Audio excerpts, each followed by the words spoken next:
सत्य वचन, अमर वचन, जीवित वचन, दिव्य वचन, सत्य वचन, अमर वचन, जीवित वचन। साई दा बामा बनी दा बामा बगरे रे सा रे सा रे सा रे सा। दिव्य वचन, सत्य वचन, अमर वचन, जीवित वचन, दिव्य वचन, दिव्य वचन।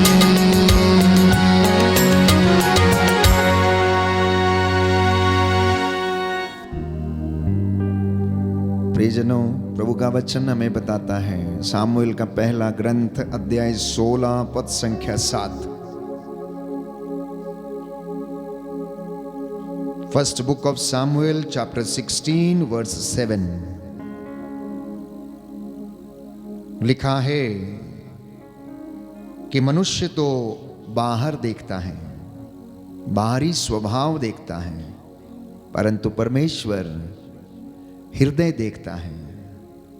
और वो किसी से पक्षपात नहीं करता, वह मनुष्यों के हृदयों को देखता है, वो आपके अंतःकरण को देखता है, वो आपके हृदय के रहस्य की थाह लेता है। आप लोगों के मन में अभी क्या चल रहा है प्रभु जानता है। आप क्या सोच रहे हो, क्या नहीं सोच रहे हो। आप में से कुछ जो मेरे सामने यहाँ पर बैठे हैं, शायद समझ नहीं आ रहा होगा कि हम क्या करें, कैसे वर्शिप करें, कैसे आराधना करें, कैसे गाएं। हमसे तो ये होता नहीं है, हम तो गा नहीं पाते हैं। तमाम सवाल आपके इस वक्त जहन में दौड़ रहे होंगे। आराधना के आरंभ में आपको बताया गया, भाई ने आपसे कहा कि परमेश्वर ने दाऊद के भाइयों में से, यिशै के बेटों में से केवल दाऊद को चुना, बाकी लोगों को नहीं चुना।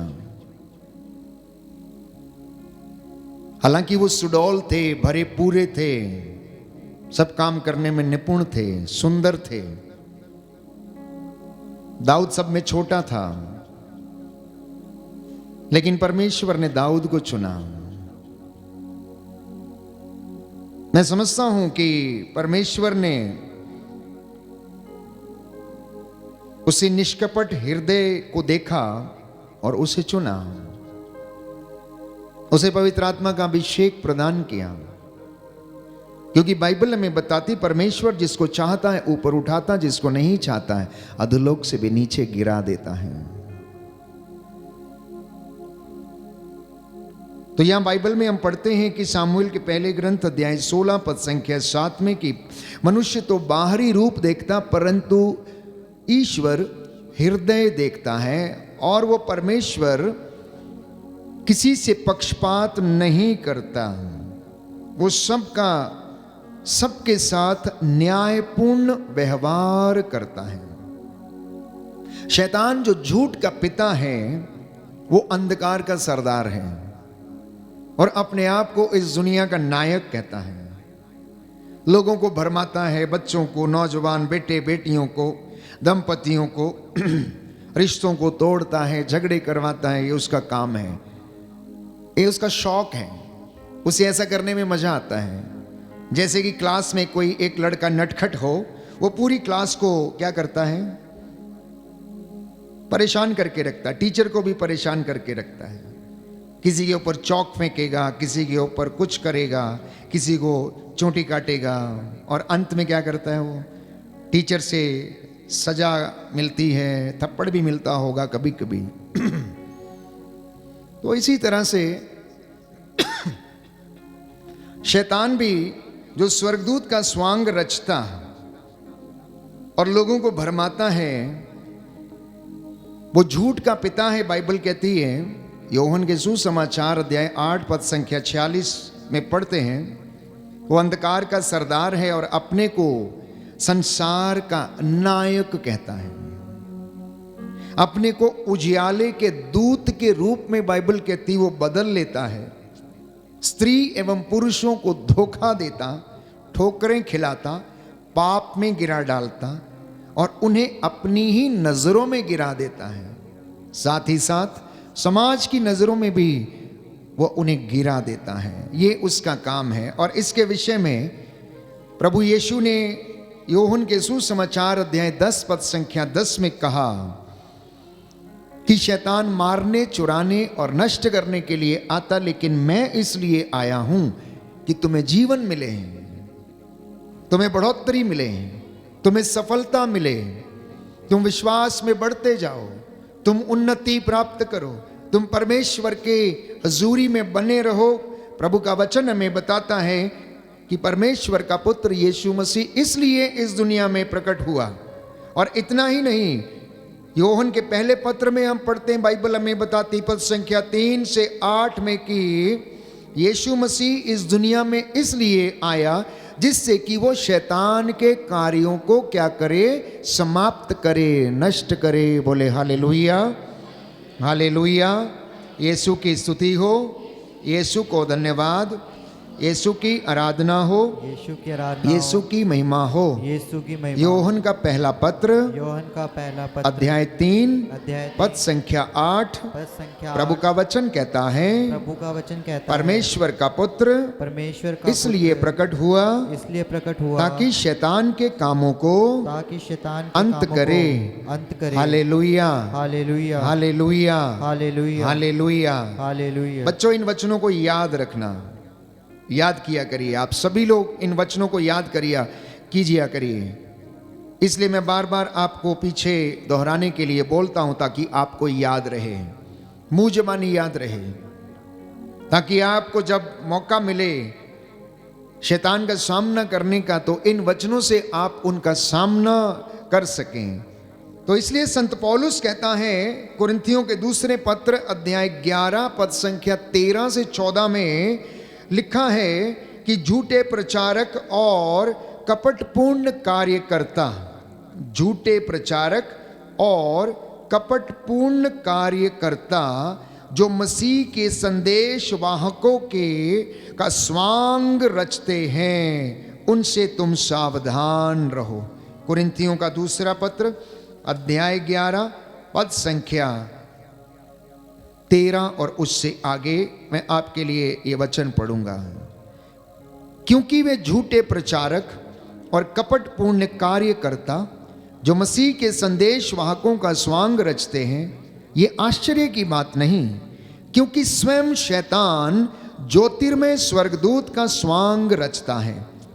इसलिए उसके कार्यकर्ता भी सहज ही धर्म के सेवकों का स्वांग रचते हैं, किंतु उनकी अंत गति उनके आचरण के अनुरूप होगी। Hallelujah, hallelujah. यीशु की स्तुति हो, यीशु की स्तुति यीशु हो, को धन्यवाद, यीशु को यीशु धन्यवाद, की आराधना हो, यीशु की आराधना, यीशु की महिमा हो, यीशु की महिमा यीशु हो, को धन्यवाद। यीशु को धन्यवाद। हालेलुया, हालेलुया, हालेलुया। हालेलुया। तो संत पौलुस हमें समझाता है प्यारे भाई और बहनों कि आप लोग झूठे प्रचारकों और कपटपूर्ण कार्यकर्ताओं से सावधान रहें, जो आपको बरगलाते हैं और अनेक प्रकार के प्रलोभन देते हैं और उसके बाद प्यारे भाइयों और बहनों वो छोड़कर चले जाते हैं। तो इसलिए जब शैतान हमारी जिंदगी में घुसता है, ये तो सबसे पहले हमारे मनों को खोखला करता है। मन की दृष्टि से वो हमें अंधा बना देता है। इसलिए नौजवान बेटे बेटियों को प्रार्थना में मन नहीं लगता है, उन्हें लगता है इससे कोई लाभ नहीं है। और मैं आपको कई बार बता चुका हूं नौजवान बेटे और बेटियों को कि प्रभु का वचन हमें उपदेशक ग्रंथ में बताता है कि हे नवयुवक, तू अपनी आंखों की अभिलाषा पूरी कर, लेकिन याद रख तुझसे तेरे आचरण का लेखा मांगा जाएगा। हे नवयुवक, तू अपने आंखों की अभिलाषा को पूरा कर, लेकिन तुझसे तेरे आचरण का लेखा मांगा जाएगा। हालेलुया, हालेलुया, हालेलुया, हालेलुया, हालेलुया। हालेलुया। Book of Ecclesiastes chapter 11 verse 9, उपदेशक ग्रंथ अध्याय 11 पद संख्या 9। युवक, अपनी जवानी में आनंद मनाओ, अपनी युवावस्था में मनोरंजन करो, अपने हृदय और अपनी आंखों की अभिलाषा पूरी करो, किंतु याद रखो कि ईश्वर तुम्हारे आचरण का लेखा मांगेगा। याद रखो कि ईश्वर तुम्हारे आचरण का लेखा मांगेगा। दाहिना हाथ उठाकर वचन दोहराएंगे और याद करेंगे। हालेलुया। हालेलुया। प्रभु का वचन कहता है, प्रभु का वचन कहता है, उपदेशक ग्रंथ उपदेशक ग्रंथ अध्याय 11 अध्याय पद 11 संख्या 9, पद संख्या 9, हे युवक हे युवक अपनी जवानी में आनंद मनाओ, अपनी जवानी में आनंद अपनी मनाओ, युवावस्था में मनोरंजन करो, अपने युवा अवस्था में वंचन अपने करो, हृदय अपने और हृदय अपनी आंखों की अभिलाषा पूरी करो, और अपनी आंखों की अभिलाषा पूरी किंतु करो। याद रखो किंतु याद कि रखो ईश्वर तुम्हारे आचरण का कि ईश्वर तुम्हारे आचरण लेखा का मांगेगा। लेखा मांगेगा। हालेलुया, हालेलुया, हालेलुया, हालेलुया, हालेलुया। हालेलुया। तो ईश्वर आपके आचरण का लेखा मांगेगा, हमारी युवावस्था का लेखा मांगेगा। इसलिए उपदेशक कहता है, प्यारे भाइयों और बहनों, की अपनी जवानी के दिनों में अपने सृष्टिकर्ता को मत भुलाना। अपनी जवानी के दिनों में अपने सृष्टिकर्ता को नहीं भुलाना। इसलिए आज का विषय जिस पर हम मनन चिंतन करने जा रहे हैं वो ये है, अपने आप से पूछिएगा कि आपका हृदय परमेश्वर का मंदिर है या शैतान का कारखाना है। ये मनन चिंतन का विषय है। कहते हैं कि empty mind is a devils workshop. जिसके मन में कुछ नहीं है, खाली है, वो क्या है? वहां पर शैतान अपना कार्य करता, हर प्रकार के षड्यंत्र रचता है, मारने के, जिलाने के और हर इसी प्रकार से। तो आज का जो मनन चिंतन का विषय ये है, वो ये है कि अपने अंतःकरण की जांच करके देखना कि क्या मेरा हृदय परमेश्वर का मंदिर है या फिर शैतान का कारखाना। यदि उसमें प्रेम उत्पन्न होता है, सहनशीलता, क्षमा, प्रेम, आनंद, शांति, मिलनसारिता, अदब, लिहाज, माता पिता का सम्मान, प्रभु के वचन से प्यार, संस्कारों को योग्य रीति से लेना, प्रभु का भय खाना, तो मैं समझता हूं कि वह परमेश्वर का कारखाना बन जाता है। लेकिन वहीं यदि उसमें से लड़ाई, झगड़ा, अश्लीलता और अनेक प्रकार की ऐसी बातें फूट निकलती हैं जिससे घर में या अपने व्यक्तिगत जीवन में नुकसान होता है, वहां पर प्यारे भाइयों और बहनों वो शैतान का कारखाना बन जाता है और हमारे जीवन में प्यारे भाइयों और बहनों शैतान कार्य करने लगता है। हालेलुया, हालेलुया। यीशु की स्तुति हो, यीशु को धन्यवाद, यीशु को धन्यवाद, यीशु की महिमा हो, यीशु की महिमा यीशु हो, को धन्यवाद। यीशु को हालेलुया, हालेलुया, हालेलुया। हालेलुया। तो मैंने कहा उसकी बातें, उसके विचार हमारे मन को अंधा बना देते हैं, इसलिए हम परमेश्वर की महिमा को देख नहीं पाते हैं। अपने परिवार में, अपने जीवन में और व्यक्तिगत रूप से जहां पर हम कार्य करते हैं, वास्तव में यीशु मारा गया, उसने अपना लहू बहाया, इतिहास गवाह है, पवित्र शास्त्र इस बात की गवाही देता है कि प्रभु यीशु ने क्रूस उठाया, रक्त बहाया, मेरे और आपके पापों के लिए उसने प्रायश्चित किया। और इसलिए मैं और आप आज उसकी हुजूरी में उसके सामने खड़े होने के लायक हैं। लेकिन जब हम अनेक प्रकार की बुराइयों में फंस जाते हैं, हमारे मन में, विचारों में अंधकार छा जाता है, तो परमेश्वर की उस महिमा को हम नहीं देख पाते हैं। हर मनुष्य जो अंधकार में है वो पाप करता है, वो अविश्वासी है, परमेश्वर के सामने अंधे एवं मृतक के समान उसका जीवन हो जाता है। और बाइबल कहती है, योहन के पहले पत्र में हम पढ़ते हैं अध्याय 3 और उससे आगे, कि ऐसे लोग शैतान के राज्य में निवास करते हैं। वो शैतान की संतान है जो प्रेम नहीं करता है, जो अपने भाई से बैर करता है वो हत्यारा, बाइबल कहती है। इसलिए प्रभु का वचन एफेसियों के पत्र अध्याय 2 पद संख्या 2 में हमें बताता है कि आपका आचरण संसार की रीति के अनुकूल ना हो। आकाश में विचरने वाले अपदूतों के नायक के अनुकूल हमारा आचरण था, परंतु उस आत्मा के अनुकूल जो अब तक ईश्वर के विरोधियों में क्रियाशील है, ये उसके अधीन था। तो शैतान हमें उस आत्मा में बढ़ने नहीं देता, वो हमारी आत्मा का नाश करना चाहता है। इसलिए प्रभु का वचन कहता है कि आप उसके अधीन नहीं परंतु ईश्वर की आत्मा के द्वारा संचालित हों। और बाइबल हमें बताती है कि परमेश्वर के अधीन आप हो जाइए, शैतान का सामना करिए तो वह तुम्हारे पास से भाग निकलेगा। परमेश्वर के निकट आइए तो वह आपके निकट आएगा। याकूब का पत्र अध्याय 4 पद संख्या 7 से 10 में सुंदर वचन है। बाइबल हमें बताती है कि प्रभु हमें याद दिलाता है, संत याकूब हमें याद दिलाता है कि आप लोग ईश्वर के अधीन रहकर शैतान का सामना करें और वो आपके सामने से भाग जाएगा। हालेलुया, हालेलुया, हालेलुया, हालेलुया, हालेलुया, हालेलुया, हालेलुया। हालेलुया। सुंदर वचन है, इनको हम पढ़ेंगे और याद करेंगे। याकूब का पत्र अध्याय 4 पद संख्या 7 और उससे आगे। आप लोग ईश्वर के अधीन रहें, शैतान का सामना करें और वह आपके पास से भाग जाएगा। ईश्वर के पास जाएं और वह आपके पास आएगा।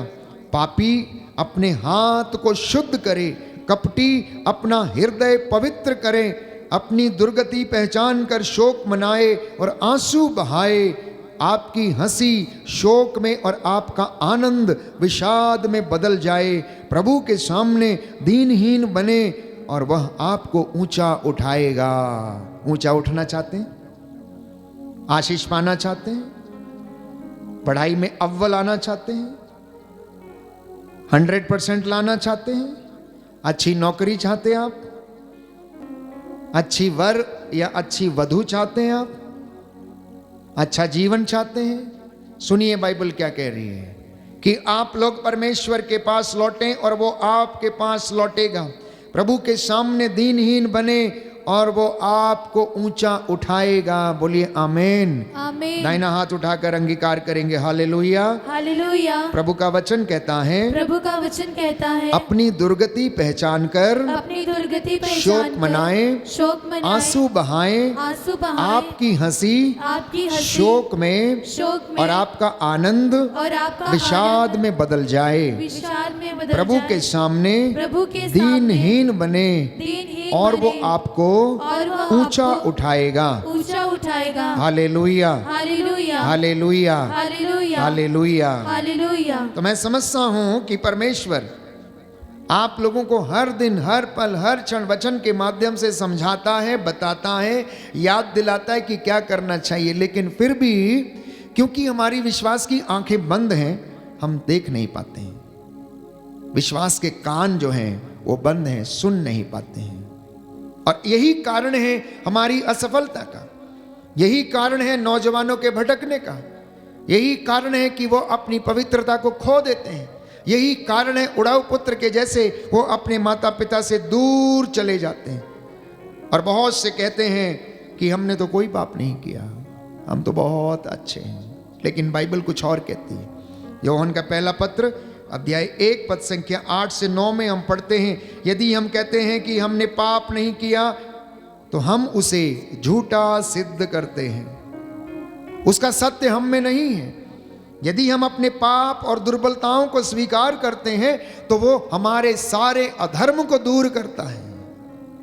यदि कोई व्यक्ति अपनी दुर्बलता को स्वीकार करता है कि मैं कमजोर हूं, मैं परमेश्वर के सामने छोटा हूं, यदि वो अहंकारी नहीं बनता है तो प्रभु का वचन कहता है कि वो हमें सारे अधर्म से, सारे दूषण से हमें शुद्ध करता है। इसलिए दीनहीन और विनम्र हृदय बनकर उसके सामने आना और वो आपको शुद्ध करेगा। बोलिए आमीन, आमीन, हालेलुया, हालेलुया, हालेलुया। हालेलुया। प्रभु का वचन कहता है, प्रभु का वचन कहता है, यदि हम कहते हैं यदि हम कहते हमने हैं पाप नहीं किया हमने पाप नहीं तो हम किया उसे झूठा सिद्ध करते हैं, तो हम उसे झूठा सिद्ध करते उसका हैं, सत्य हम में नहीं है। उसका सत्य हम में नहीं यदि है। हम यदि अपने पाप अपने और पाप दुर्बलताओं को और दुर्बलताओं स्वीकार करते हैं स्वीकार करते हैं तो वह हमें तो वह हर हमें अधर्म से हर अधर्म शुद्ध से करता है। शुद्ध करता है। हालेलुया, हालेलुया, हालेलुया, हालेलुया, हालेलुया, हालेलुया, हालेलुया। हालेलुया। प्रभु का वचन कहता है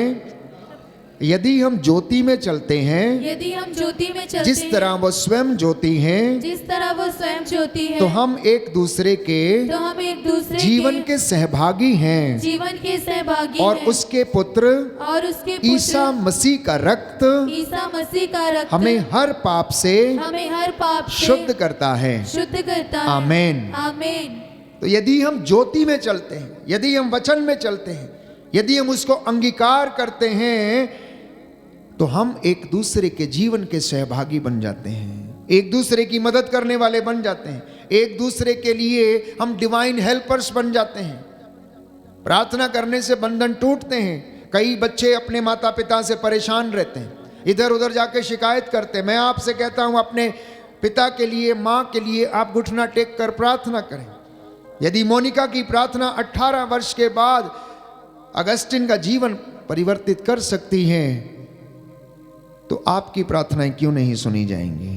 आपका शराबी पिता क्यों नहीं सुधरेगा? आपकी माँ क्यों नहीं सुधरेगी? आपका बेटा क्यों नहीं सुधरेगा? आपकी बेटी क्यों नहीं सुधरेगी? आप करके देखिए, वचन पर भरोसा करके आप करके देखिए और ज्योति में चलने का प्रयास कीजिए। और जो स्वयं ज्योति है प्यारे भाइयों और बहनों, वो आपके सारे अधर्म को दूर करेगा और आपको आशीर्वाद प्रदान करेगा। इसलिए आप एक दूसरे के सामने अपने पापों को स्वीकार करें, क्योंकि प्रभु सब गुप्त बातों को जानता और देखता है। आप लोग सोचते होंगे कि परमेश्वर कुछ नहीं देखता, उसे कुछ मालूम नहीं है हमने क्या किया क्या नहीं किया। सुंदर वचन है। दूसरा इतिहास ग्रंथ अध्याय 16 पद संख्या 9, second book of Chronicles chapter 16 verse 9। Second book of Chronicles chapter 16 verse 9। प्रभु समस्त पृथ्वी पर दृष्टि दौड़ाता है। क्या लिखा है? प्रभु समस्त पृथ्वी पर दृष्टि दौड़ाता है। कोई नहीं बच सकता, न आप न मैं, न छोटा न बड़ा न बुजुर्ग, कोई नहीं बच सकता। आगे सुनिए क्या लिखा है।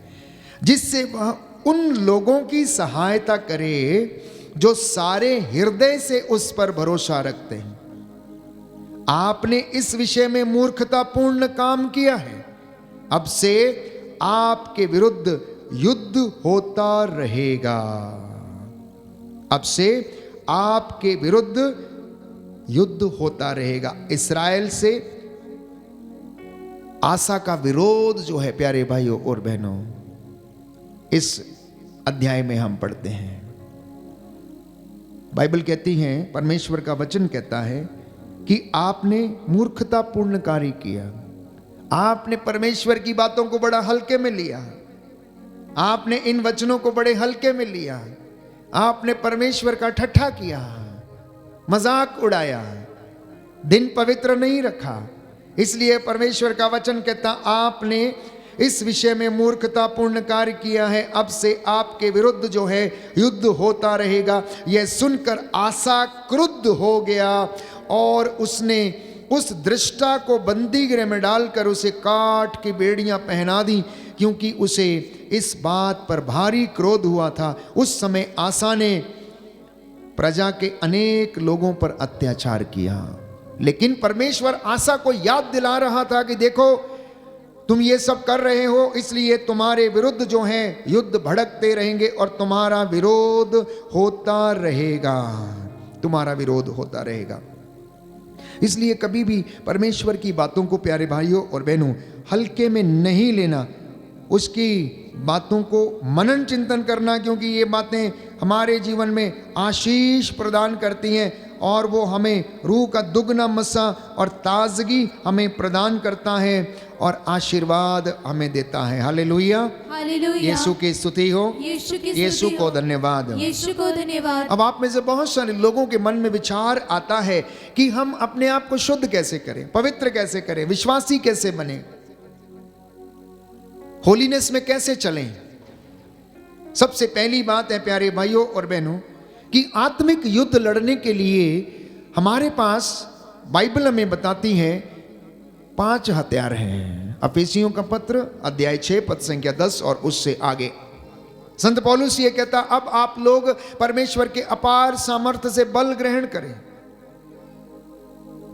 आप लोग विश्वास की ढाल लिए रहें, मुक्ति का टोप पहन लें, शांति सुसमाचार उत्साह के जूते पहन लें, आत्मा की तलवार ईश्वर का वचन लेकर आप लोग आगे बढ़ें, सत्य का कमर बंद कस लें, जिससे कि आप शैतान की धूर्तता का सामना करने में आप समर्थ हों। तो आत्मिक युद्ध करने के लिए, स्पिरिचुअल वॉरफेयर में बने रहने के लिए हर एक विश्वासी को, चाहे वो पुरोहित हो, धर्म बहन हो, धर्म बंधु हो, प्रचारक हो, विश्वासी हो, नौजवान क्यों ना हो, अगर कोई मसीह में विश्वास लाता और पवित्रता में चलना चाहता है, धर्म संघीय जीवन में बना रहना चाहता है, तो आत्मिक युद्ध लड़ने के लिए उसे इन हथियारों की आवश्यकता है। और ये अगर नहीं है तो आप हार जाएंगे, प्रलोभन में गिर जाएंगे, पवित्रता समाप्त हो जाएगी। तो आत्मिक युद्ध की तैयारी के लिए प्यारे भाइयों और बहनों, सबसे पहले ईश्वर पर भरोसा रखना, दूसरा ईश्वर को याद करके उसके साथ समय बिताना, तीसरा अपने हृदय को शुद्ध करने के लिए अपने शब्दों का ध्यान रखना, अपने शब्दों का ध्यान रखना, जो शब्द आपके मुख से निकलते हैं, और चौथा अपने विचारों को पवित्र करना, पांचवा प्रायश्चित करना, और ईश्वर के सामने दीनहीन पश्चातापी हृदय समर्पित होकर प्रार्थना करना। और तब आप आत्मिक युद्ध तैयार लड़ने के लिए तैयार हो पाएंगे। तैयार तो हो गए, अब करेंगे कैसे? सबसे पहले ईश्वर के वचन अर्थात आत्मा की तलवार लेकर आप इस आध्यात्मिक युद्ध में खड़े हो सकते हैं और इस युद्ध को आप कर सकते हैं। अफेसियों का पत्र अध्याय 6 पद संख्या 17। बिना आत्मा की तलवार के, ईश्वर के वचन के, हम लोग इस आत्मिक युद्ध को नहीं लड़ सकते। दूसरा हथियार प्रार्थना के द्वारा, जैसा कि बाइबल में हमें बताया गया अफेसियों के पत्र अध्याय 6 पद संख्या 18 में, कि प्रार्थना के द्वारा, विश्वास के द्वारा आप इस युद्ध को लड़ सकते हैं और परमेश्वर आपको विजय दिलाएगा। बोलिए आमीन, आमीन, हालेलुया, हालेलुया। यीशु की स्तुति हो, यीशु को धन्यवाद, यीशु को धन्यवाद, यीशु की आराधना हो, यीशु की आराधना यीशु की हो, महिमा हो, यीशु की महिमा यीशु को हो, धन्यवाद, यीशु को धन्यवाद, हालेलुया, हालेलुया, हालेलुया। हालेलुया। तीसरी बात, स्तुति और प्रशंसा के द्वारा, स्तुति और प्रशंसा के द्वारा। यदि आप वचन बाइबल खोलेंगे, दूसरा इतिहास ग्रंथ अध्याय 20 पद संख्या 20 और उससे आगे, दूसरा इतिहास ग्रंथ, second book of Chronicles chapter 20 verse 20 onwards. Second book of Chronicles chapter 20 verse 20 onwards. वो बड़े सवेरे तकोआ की भूमि की ओर चल पड़े। वे प्रस्थान कर ही रहे थे कि यहोशाफाट ने सामने आकर कहा, यूदावंशियों और यरूशलेम के निवासियों, मेरी बात सुनो। प्रभु अपने ईश्वर पर भरोसा रखो और वो तुम्हारी रक्षा करेगा। उसके नबियों पर भरोसा रखो और वो तुम्हें सफलता मिलेगी। उसने लोगों के साथ परामर्श करने के बाद गायक नियुक्त किए, जिससे वे पवित्र वस्त्र धारण कर योद्धाओं के आगे आगे चलें और ये कहते हुए प्रभु की महिमा और पवित्रता का स्तुति गान करें। प्रभु की स्तुति करो क्योंकि वह भला है, उसकी सत्य प्रतिज्ञता अनंत काल तक बनी रहती है। अब आपको समझ में आया? ये 2 घंटे की आराधना होती है और लगभग हम 45 मिनट से लेकर 1 घंटा गाते हैं, वर्शिप करते हैं, क्योंकि ये प्रभु को पसंद है। स्तुति प्रशंसा उसका अधिकार है। तो यहोशापाट ने कहा, जब वो युद्ध लड़ने जा रहे थे, उसने गायकों की एक मंडली चुनी, नियुक्त किया और योद्धाओं के आगे आगे उनको भेजा, स्तुति गीत प्रशंसा करते हुए परमेश्वर की। और उन्होंने ऐसा ही किया। जब उन्होंने जयकार और स्तुतिगान करना प्रारंभ किया तो प्रभु ने यूदा पर आक्रमण करने वाले अम्मोन, मोआब और सेईर के पहाड़ी प्रदेश के निवासियों में फूट डालने वालों को भेज दिया, जिससे वे आपस में लड़ने लगे। अम्मोनी और मोआबी लोगों ने सेईर की पहाड़ी प्रदेश के निवासियों पर आक्रमण किया और उनका पूर्ण रूप से विनाश किया। इसके बाद वे एक दूसरे को मारने काटने लगे। ये परमेश्वर की स्तुति का सामर्थ्य है, ये परमेश्वर के वचन का सामर्थ्य है प्यारे भाइयों और बहनों। इसलिए जब आप अपने घर में स्तुति करते, आराधना करते, प्रेरितों के कार्यकलाप में हम देखते हैं कि प्रेरित लोग अपने घर में उपस्थित होकर आराधना स्तुति करते, गीत गाते, भजन गाते और स्तुति किया करते थे। और प्रार्थना के अंत में पवित्र आत्मा के सामर्थ्य से घर की नींव हिल जाती थी। घर में कभी कभी बच्चे मम्मी पापा से शर्माते हैं, प्रार्थना नहीं करते हैं, और प्रार्थना शुरू करने की बारी होती है, एक दूसरे का मुंह ताकते हैं और कहते हैं, मम्मी तुम बोलो, पापा तुम बोलो, बेटी तुम पढ़ो, बेटा तुम पढ़ो। कोई पढ़ने को तैयार नहीं होता है। चार लोग प्रार्थना के लिए बैठ भी गए हैं तो एक उनमें से जिसको इंटरेस्ट नहीं है, मुंह लटका के नीचे बैठा रहता है, वो देखता भी नहीं है, बोलता भी नहीं है, मुंह भी नहीं खुलता है। प्यारे भाइयों और बहनों, होता है या नहीं होता है? ये घरों की बातें हैं। जिस घर में परमेश्वर के लिए आदर नहीं, सम्मान नहीं, प्रेम नहीं, उसकी घर की संतानें भी ऐसी रहती हैं, भटकती रहती हैं। फिर समझ में नहीं आता है कि क्या है। प्रियजनों, पढ़ना लिखना अत्यंत जरूरी है, पैसा भी कमाना अत्यंत जरूरी है, रोटी कपड़ा मकान के लिए मेहनत करना भी जरूरी है। लेकिन यदि परमेश्वर का आशीर्वाद इन चीजों में नहीं है तो आपके जीवन में संतुष्टि नहीं है, संतुष्टि नहीं है, सेटिस्फैक्शन नहीं होगा, अभिषेक नहीं चलेगा आपके साथ, आपकी आशीषें ऑपरेट नहीं होंगी, ब्लेसिंग्स ऑपरेट नहीं होंगी। जैसा कि याकूब के जीवन में, जेकब के जीवन में, उसने अपने पिता से आशीर्वाद ले तो लिया था, धोखे से लिया था, लेकिन जब तक स्वर्गदूत ने उसे फिर से ब्लेसिंग नहीं दे दिया तब तक उसका आशीर्वाद ऑपरेट नहीं हो रहा था। इसलिए वो अपने ससुर के यहां मेहनत करता रहा, बहुत बार गलती की, इसलिए उसकी मेहनत जो थी, वर्ष महीने हमेशा बढ़ा दिए जाते थे। जिस लड़की से प्रेम करता था उसे वो लड़की नहीं मिली, लेकिन दूसरी मिली। धोखे पे धोखा उसके साथ भी होता रहा। क्यों? क्योंकि उसने धोखे से अपने पिता इसहाक से अपने भाई एसाव का जो आशीर्वाद उसने ले लिया था। इसलिए ईमानदारी के साथ परमेश्वर के साथ रहकर प्रार्थना करना और वो आपको आशीर्वाद प्रदान करेगा। And the worship is a powerful weapon to destroy your enemy. स्तुति प्रशंसा एक ऐसा हथियार है जो आपके आध्यात्मिक जीवन के शत्रु को नष्ट कर सकता है और आपके सांसारिक जीवन में भी। चौथा हथियार उपवास, प्रार्थना, जिसके विषय में यशाया नबी हमें बताता है, अध्याय 58 पद संख्या 6 में, आप घर में पढ़ सकते हैं, book of Isaiah chapter 58 verse 6, कि एक आदर्श उपवास क्या होना चाहिए, परमेश्वर क्या चाहता है। पांचवी बात, यीशु के लिए गवाही देना। बाइबल हमें बताती है प्रकाशना ग्रंथ अध्याय 12 पद संख्या 11 में कि वे मेमने के रक्त के द्वारा विजयी हुए हैं, इसलिए उसका साक्ष्य देना मेरे और आपके लिए अनिवार्य है। छठवीं बात, धन्यवादित होना, धन्यवाद देना, तभी आप आध्यात्मिक युद्ध में बने रह सकते हैं। फिलिपियों का पत्र अध्याय 4 पद संख्या 6 से 7।